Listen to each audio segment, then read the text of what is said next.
هنيئا يا شهيد، يا من حققت الانتصارات لدينك ووطنك، وسرت عاليا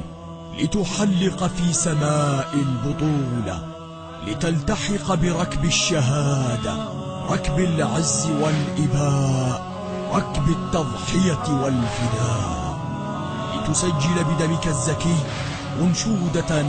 سوف يرتلها أبناء العراق وأحراره، يظل صداها مدويا بوجه مستعمر العراق وأعدائه، ويكون دمك وردة حمراء تفوح بمبادئك العطرة، لتقدمها يد المقاومة في لواء اليوم الموعود